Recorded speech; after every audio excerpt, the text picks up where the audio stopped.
Good morning everyone, welcome to my channel. আজকের এই সেশনে যারা ক্লাস 11-এ পড়ছো তোমাদের জন্যই আজকের এই ভিডিওটি। আজকের ভিডিওতে দ্য বেঙ্গল সেলার্স এই কবিতাটি নিয়ে আলোচনা করব। সরোজিনী নাইডু লেখা খুব সুন্দর একটি লিরিক পোয়েট্রি রয়েছে।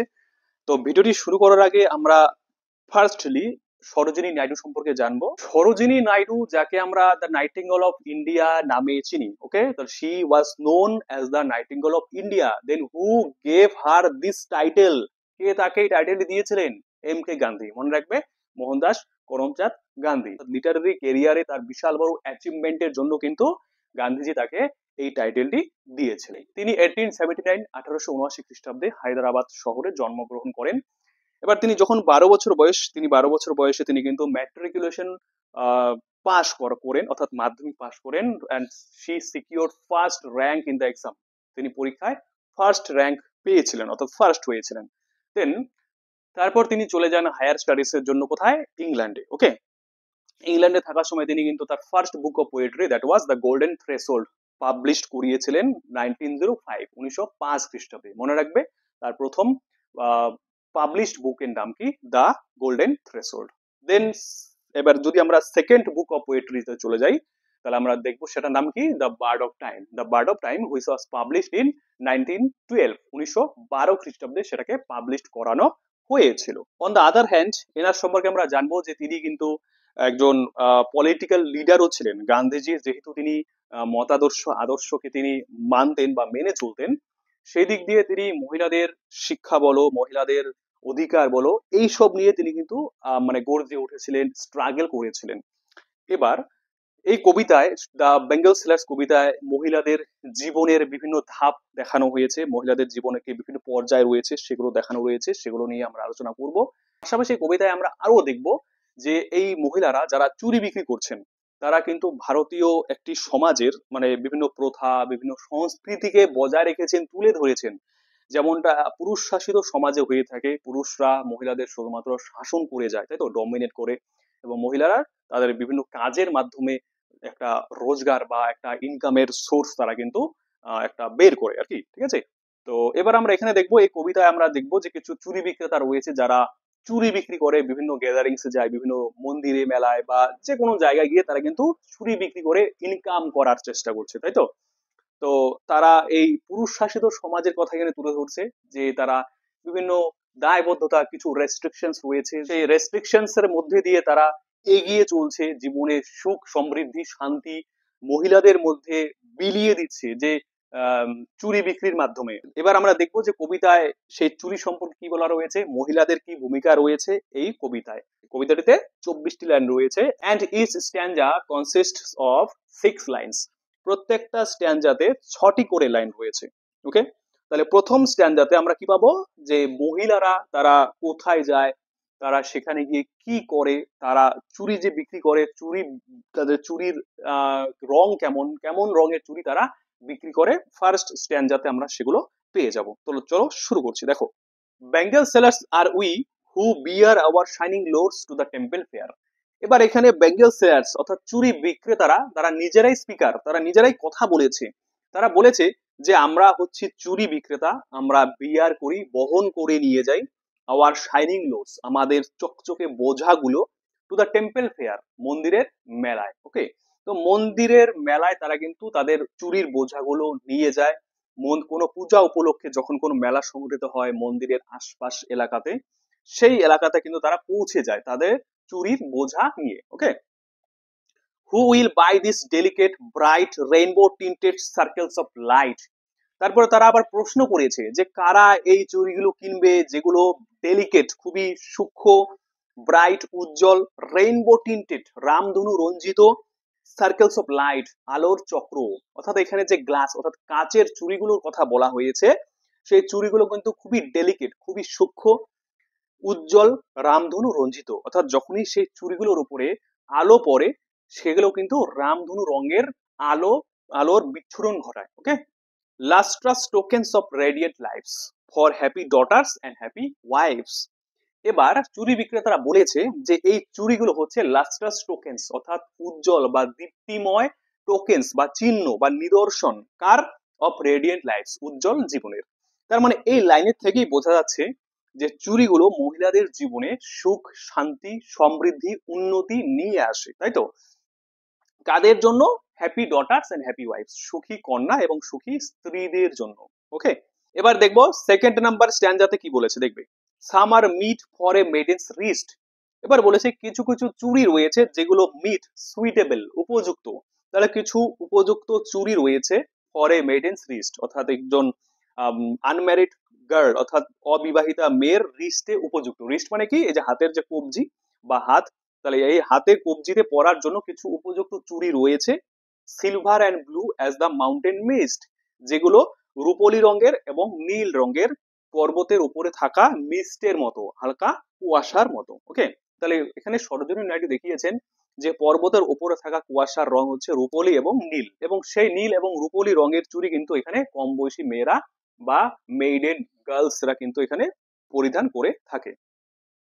Some are flashed like the birds that dream on the tranquil brow of a woodland stream.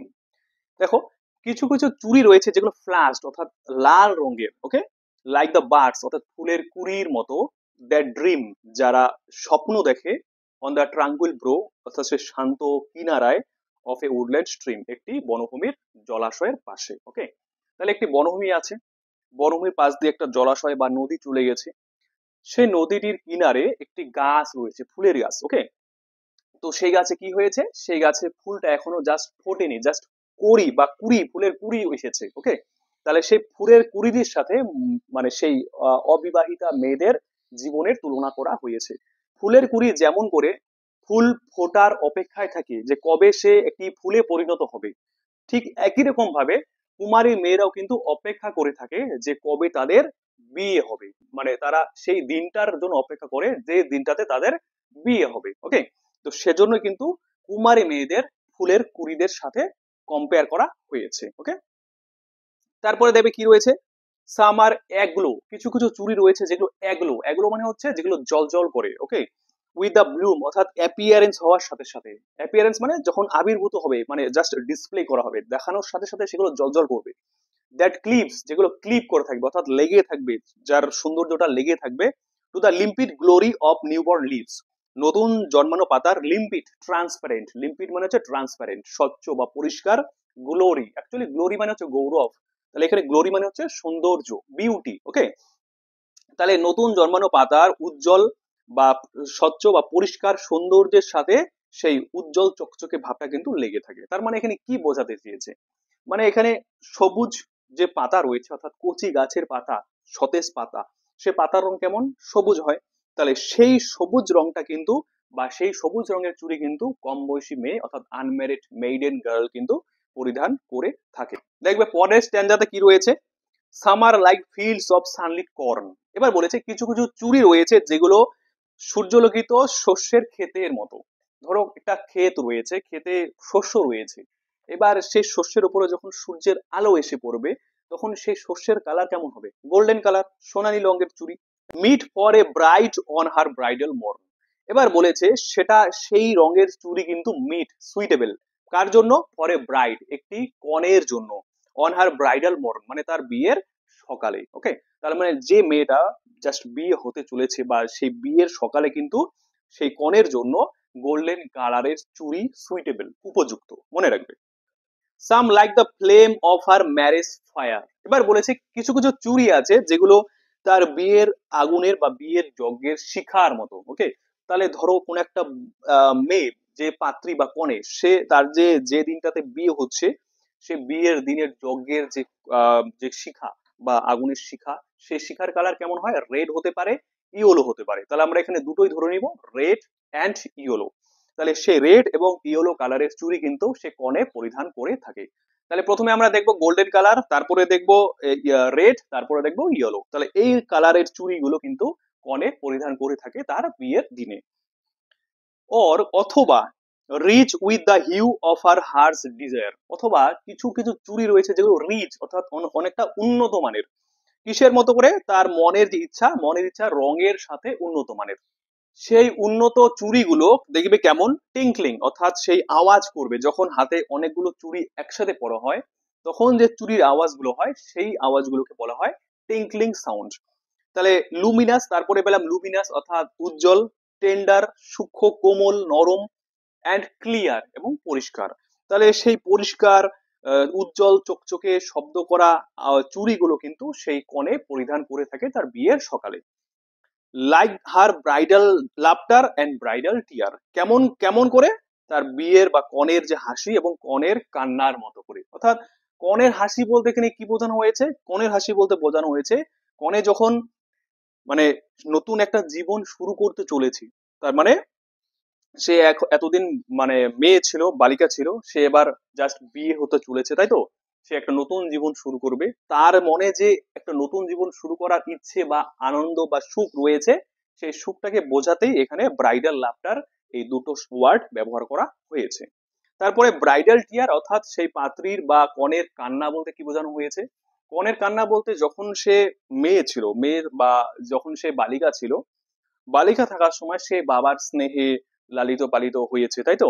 তো সেই সময়টা থেকে সে যখন বিয়ের পিঁড়িতে বসেছে, তো বিয়ের পিঁড়িতে বসার থেকে তাকে যখন সেপারেশন হতে হবে, অর্থাৎ নিজের বাবার বাড়ি থেকে তাকে যখন একটা শ্বশুর বাড়িতে বা তাকে যখন শ্বশুর বাড়িতে যেতে হবে, তো বাবার বাড়ি থেকে শ্বশুর বাড়িতে যাওয়ার সময় তাকে যে সেপারেশনের মধ্যে থাকতে হবে, অর্থাৎ একটা আলাদা রকমের বিচ্ছিন্ন হয়ে থাকতে হবে, সে বিচ্ছিন্নতার জন্য কিন্তু তার এখানে ব্রাইডাল টিয়ার শব্দ দুটো ব্যবহার করা হয়েছে। ওকে, তাহলে এখানে ব্রাইডাল টিয়ার শব্দ দুটো এখানে কিন্তু সেপারেশনের সিম্বল হিসেবে কাজ করছে, মনে রাখবে। তাহলে এই স্ট্যান্ডার্ড থেকে আমরা পেলাম যে কিছু কিছু চুড়ি রয়েছে যেগুলো সোনালী রঙের, সেই চুড়িগুলো একটি কনের বিয়ের দিনের জন্য উপযুক্ত, এবং কিছু কিছু চুড়ি রয়েছে যে চুড়িগুলো সেই কনের বিয়ের আগুনের শিখার রঙের মতো চুড়ি তারা পরিধান করে থাকবে। তাহলে বিয়ের দিনে সে কোন কোন রঙের চুড়ি পরিধান করে থাকে আমরা আগেও বলেছি, যে golden colour, red colour and yellow colour হয়েছে। তারপরে সেই চুড়িগুলো কেমন হবে? টিঙ্কলিং করবে অর্থাৎ আওয়াজ করবে, লুমিনাস উজ্জ্বল, টেন্ডার সূক্ষ্ম, কোমল, নরম অ্যান্ড ক্লিয়ার এবং পরিষ্কার রঙের চুড়ি পরবে, যেমন করে তার হাসি এবং কান্নার যে সময় যে চুড়িগুলো পরে সেই চুড়িগুলোর মতো সেই বিয়ের দিনের বা চুড়িগুলো সে কিন্তু পরিধান করে থাকে। লাস্ট স্ট্যান্ডাতে দেখবে কি বলা রয়েছে, some are purple and gold flecked grey. এবার বলেছে কিছু কিছু চুড়ি রয়েছে যেগুলো পার্পেল কালার অর্থাৎ বেগুনি রঙের, অ্যান্ড গোল্ড ফ্লেকড গ্রে এবং সোনালী দাগযুক্ত ধূসর বর্ণের চুড়ি। ফর শি, সেগুলো তার জন্য, হু হ্যাজ জার্নিড, যে জার্নি করেছে, ভ্রমণ করেছে, থ্রু লাইফ মিডওয়ে, জীবনের মধ্য দিয়ে, জীবনের মধ্যবর্তী সময়টাকে সে কাটিয়ে ফেলেছে।